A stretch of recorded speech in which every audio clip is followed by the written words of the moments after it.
Nursing and paramedical കോഴ്സുകൾക്ക് ബാംഗ്ലൂർ, മൈസൂർ കോളേജുകളിൽ admission ആരംഭിച്ചിരിക്കുന്നു. മികച്ച കരിയർ ഗൈഡൻസിനും അഡ്മിഷനും ഇപ്പോൾ തന്നെ കോൺടാക്ട് ചെയ്യൂ. Orange edu world, study abroad and India, Pookkottumpadam, Nilambur.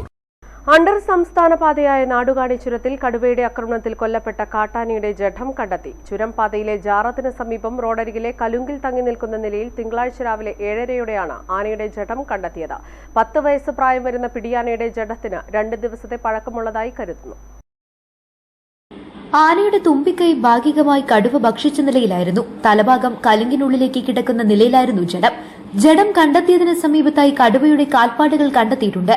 ചെങ്കുത്തായ ചുരത്തിൽ നിന്നും കടുവയുടെ ആക്രമണത്തിൽ രക്ഷപ്പെടുന്നതിനിടെ പാതയോരത്തെ കലുങ്കിൽ തലയടിച്ചതാകാം മരണകാരണം. പാതയോരത്ത് വച്ചാകാം കടുവ ആനയുടെ ചില ഭാഗങ്ങൾ ഭക്ഷിച്ചതെന്നും കരുതുന്നു.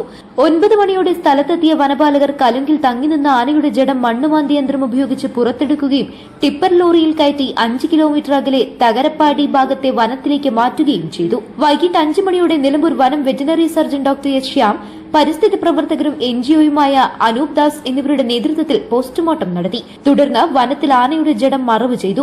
Vazhikkadavu range officer P Vimal, SFOമാരായ KR രാജേഷ്, മുഹമ്മദ് ഷെരീഫ്, BFOമാരായ അയ്യൂബ്, ടി ദൃശ്യ, കെ ജയരാജൻ, വാച്ചർമാർ എന്നിവർ നടപടിക്രമങ്ങൾക്ക് നേതൃത്വം നൽകി. News bureau, Edakkara.